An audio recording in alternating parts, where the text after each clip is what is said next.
think if she finds a nice, very rich man, she would ditch Harry. She's ditched loads of people before. If they're not of great use to her, that's the end of it. We know that Meghan is always thinking about what's next. She's always got a plan. And unfortunately, and this is very unfortunate for Harry, that includes her man.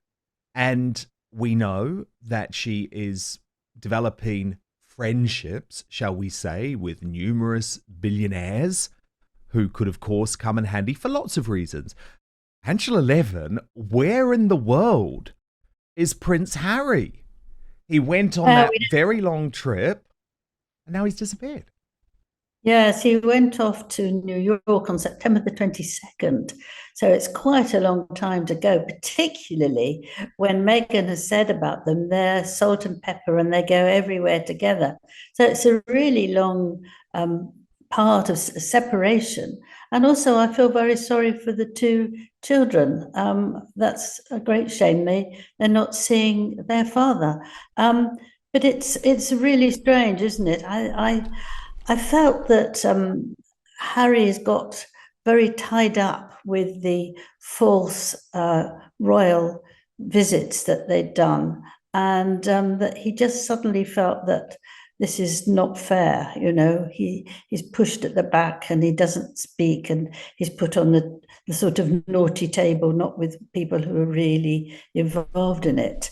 And I think he just felt he had to go somewhere and recover and show that he was something worthwhile. And I think that he has gone backwards, though, hasn't he? Although he did a sort of 9 visits to various charities in 9 days before he disappeared.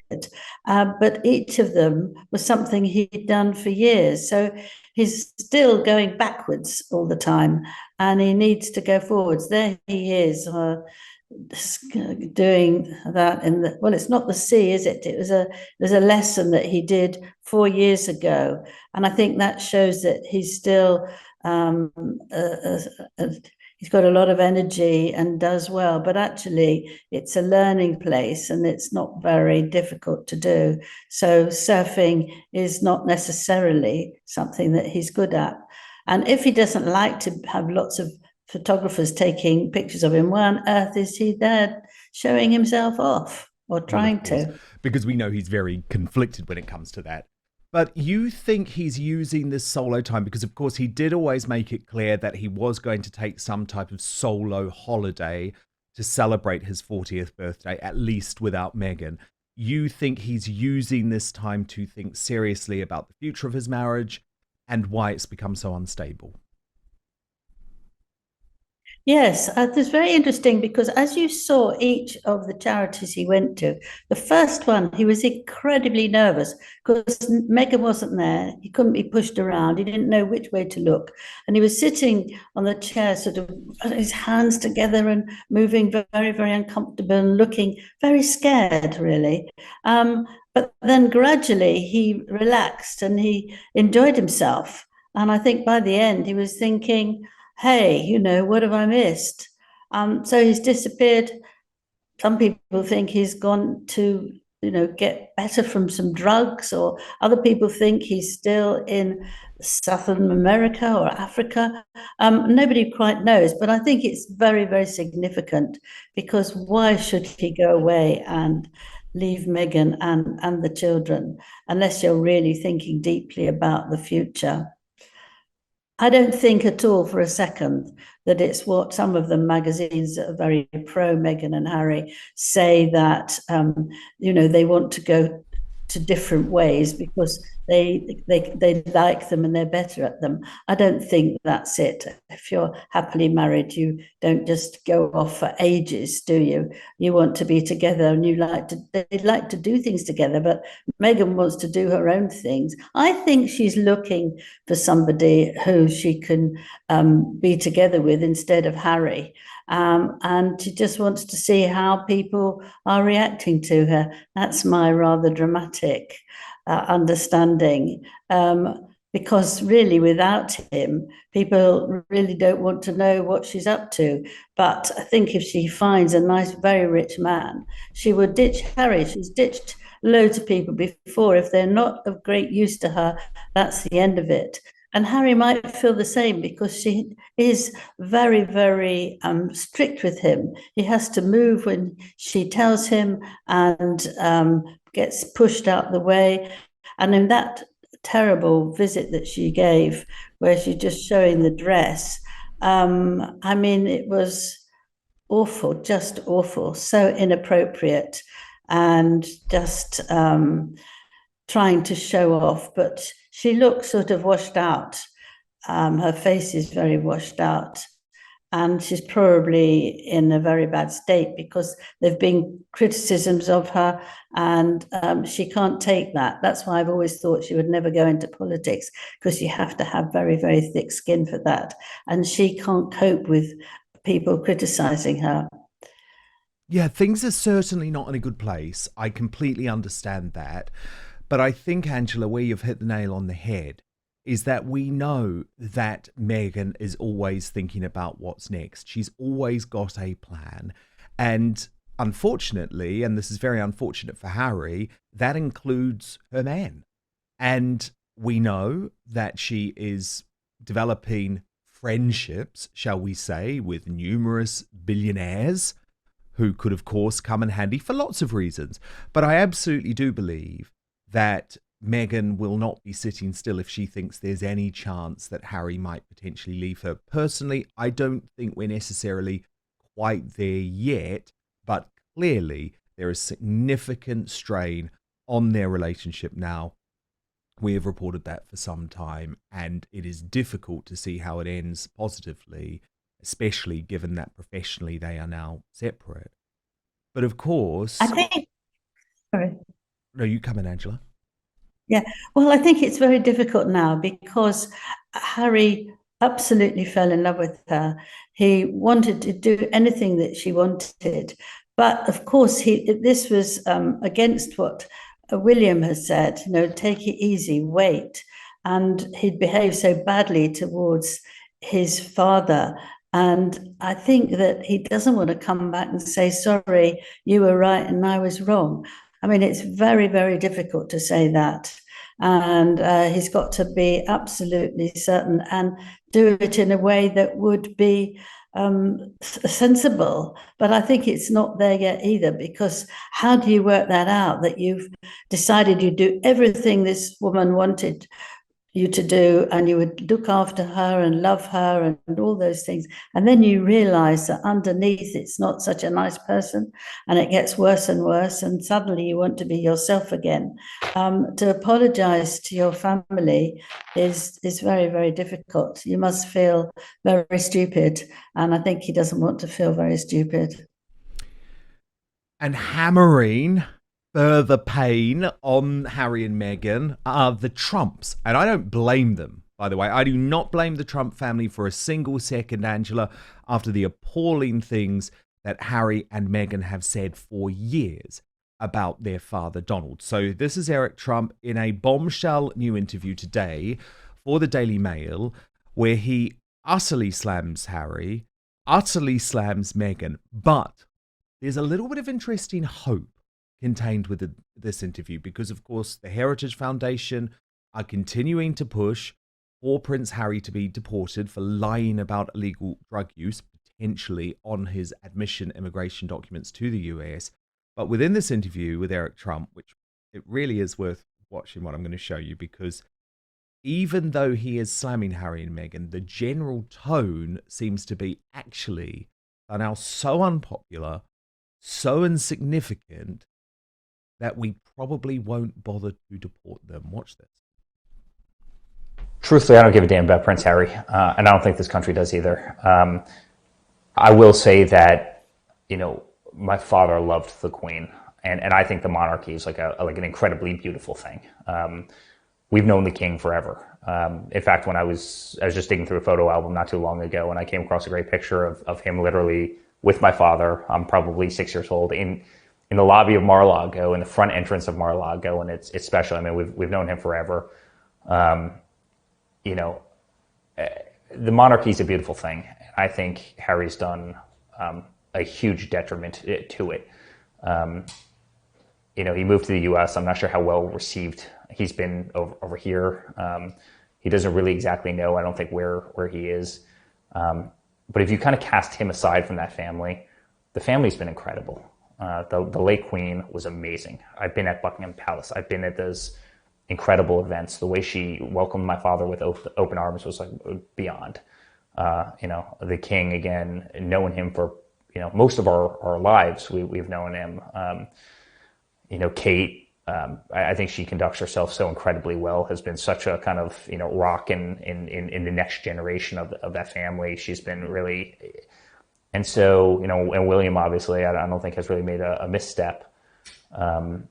And yet you look at kind of, you know, this one kind of black sheep that doesn't exactly know where he is, led by, I think, a wife who's pretty unpopular, probably both here and over where you are.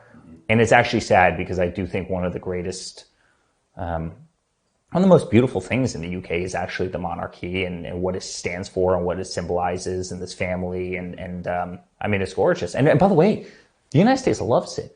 Yeah. You know, every single time there's a royal event, a positive, weddings, etc., or horrible, right? You know, in terms of maybe somebody passing, it's covered on every station. You know, we love it for some reason. People are fascinated by it. But then you have kind of the saga of people who've just gone off the deep end, and it's actually sad to watch. But I think people can differentiate the two sides. I think they can differentiate this from this, which everybody loves. And so I don't give a damn if he did drugs, if he did what. It means nothing. But I can tell you, my father and our entire family has tremendous respect for the monarchy. So Angela Levin, totally damning comments there from Eric Trump, but does it seem to suggest that Donald as president will not look to deport Harry, which is of course something that has been suggested as a realistic possibility? It's very interesting, isn't it? Because I think one of the most awful things for people to say about you is that we're completely not interested. We never see anything you do. We don't want to hear from you. You don't mean anything to us. That's actually more painful than someone saying, well, can you change the way you do X, Y, Z? You know, to wipe you out is quite horrible. And I think he just does feel that way. You're not important anymore. And therefore, it doesn't matter if you stay here or if you go, because, you know, most people don't care a bit about what you decide. And I think this is a very interesting, important thing that in a way, they're getting their own back on Harry and Meghan, because of all the things they said. They got away with them all. They upset hugely the senior working royals who stay quiet and dignified. And now a lot of people feel that they're able to say, you know, not interested in them anymore, or even I don't want to talk about them. You know, that's how it's hitting them back. It's taken a long time, but I think the royal family have waited, and other people have now realized that a lot of what they said was awful. And that curtsy, which you just showed, was the most significant, I think, of nearly everything. It was so rude. It was so disrespectful of the whole royal family. And people just don't want to know somebody who can do that, especially as it was towards the Queen, who has been loved by, you know, the whole world thinks that she's wonderful. Even if people don't believe in the monarchy, they have thought that she was a wonderful woman and showed her great respect. And I think that, you know, you make a mistake when you go running ahead and you do as many things as you can to destroy something, and then you find, whoops, you know, they've seen through it and now they're going to get back to me, but in a very dignified way. And I think that Eric has spoken very kindly, giving an enormous boost for the royal family in the UK, which we all want, and said what he doesn't care about the people who've trying to destroy it. It's very heartwarming. Yeah, no, it is. It was absolutely lovely.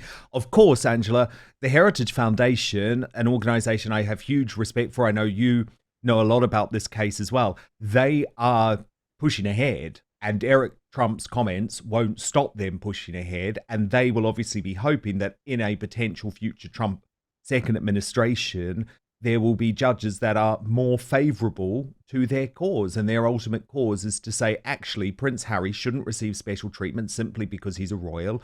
We have a right to know whether he lied about illegal drug use on his admission documents. So that case will proceed. But obviously, what will be interesting is whether Donald Trump personally gets behind it and the jury remains out on that. But first, we've been told our whole lives that wrinkle creams were the easiest way to look younger. Now one doctor says that's nothing but old news. According to Dr. John LAYKE, the world-renowned Beverly Hills beauty expert, most wrinkle fixers on the market are nothing but glorified moisturizers. He says they hardly make a dent on your appearance, and some can even be harmful to your skin. Recently, Dr. LAYKE has focused his attention away from mainstream cosmetic practices. Why? So that he can pursue a revolutionary anti-aging breakthrough, one that some experts say could empty the wallets of the cosmetic industry. He says it's almost like Photoshop for your face. You may even be mad after seeing how easy it is to visibly erase wrinkles from view. His personal clients have dubbed his new do-it-yourself technique the age rewinder method because it can take years or even decades off your appearance in under 2 minutes. So in light of this amazing breakthrough, Dr. LAYKE has released a step-by-step video to the public, free and uninterrupted, where he outlines exactly how to use this simple solution from home. If this helps even one person look younger or feel more confident, I'll be thrilled knowing I helped, Dr. LAYKE told reporters. The video has since gone viral. At first, it was shared by users on Facebook, but since then, it's racked up over 2.3 million views and counting. So far, the comments and feedback have been outstanding, with thousands of women reporting they look decades younger. One viewer even commented, "Best results of anything I've used. I can't believe how well this works. I'll never stop using this. I don't understand how it works, but the results are great. Thank you." So you can find out more about this yourself right now. Go to bhmd1.com/outspoken, or you can just click on the link in the description box below. Let me repeat, bhmd1.com/outspoken. Now, there is one thing Dr. LAYKE asks from his viewers. If watching this video helps you look and feel younger than you have in years, then please share this video with your friends and loved ones. Together, we have the power to help as many women reclaim a youthful look as possible. So go watch the video at bhmd1.com/outspoken right now, or just click on the link in the description box below. But now, back to the show. Yes. Well, Heritage, the organisation, I mean, they do actually feel very strongly about that. Oh, yeah. And that's why they're trying to get what happened. And they're going to fight for that, I think, for a long time, because the determination that if he gave up being a prince, he wasn't a working royal, he shouldn't have all the benefits of being that. And why should he? Other people have been sent out or, been told off in whatever way that they do tell people off. And they want to have that proof, especially that he's been so rude. But the judge is quite firm about not releasing anything, but we will have to see, because after the, who gets into running the country, they will make a decision on that as well, I think. But I think that it's all getting very much in the past. They're not making an impact at all now. It's getting smaller and smaller. And I don't think people care so much where they go and what they do. And certainly Harry seems to want to come back to the UK, but I think that's very dangerous. It's another story. Yes, that I is another think story. you We have. don't want him. We don't want him. But look, there was some discussion, Angela, that maybe Prince William was handing Harry the tiniest of olive branches. This is because he referenced him, I believe, for the first time publicly in 6 years. Is that right? Yes, yes. And that is because he's taken part in a documentary which comes out in British TV tomorrow. And it's all about homelessness, which he's very, very keen on to try and get rid of it altogether. And he started telling stories about how he went there with his mother. And Harry told me stories how he did as well.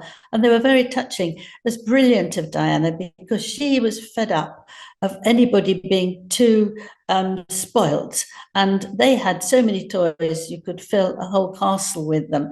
And she wanted them to see how other people lived.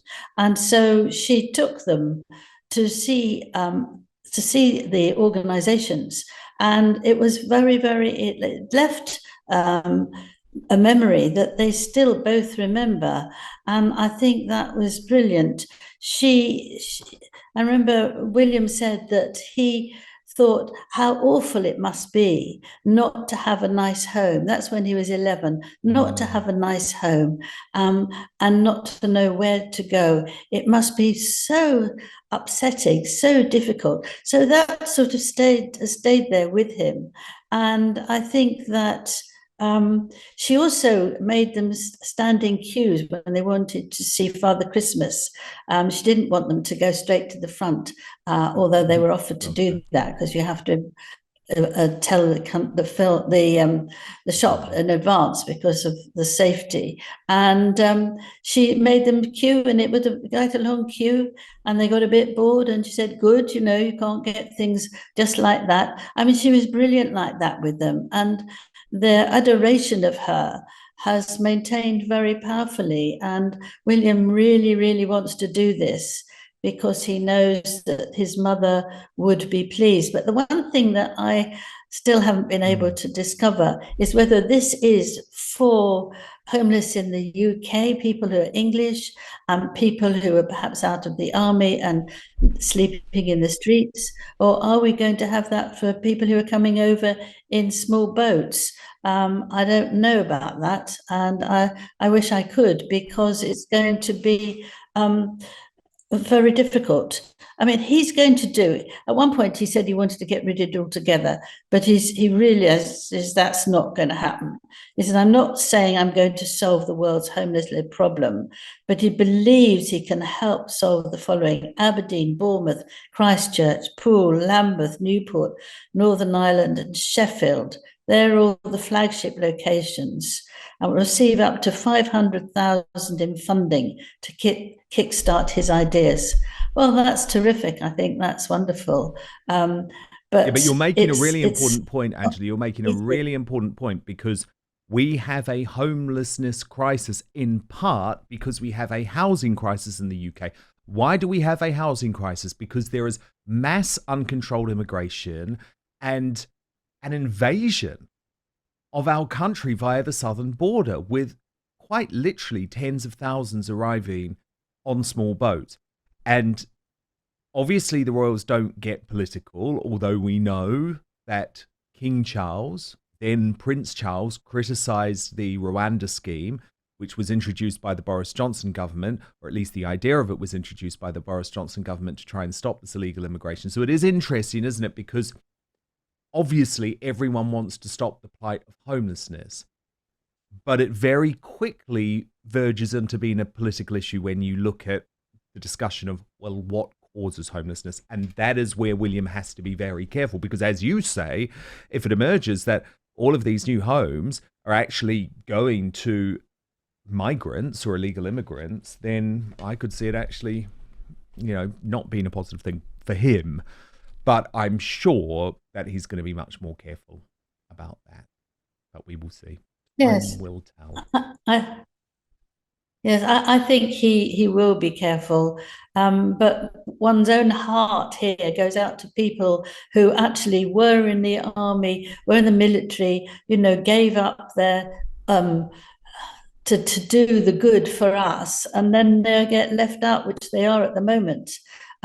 So it's very important, I think, to get it right and Exactly. to do what is good for this country. I'm not saying you shouldn't do it for people who just come in and need help on their boats, but it also must work out for British people. No, totally agree. Thank you so much for watching Dan Wootton Outspoken. Please click on my face just to the bottom left to subscribe to this brand new independent news source and turn on the notification bell so you'll be alerted to our brand new live shows, uncancelled interviews, and special royal episodes. Outspoken is also now available as a podcast, so you can listen to the show every weekday on the go, wherever you are.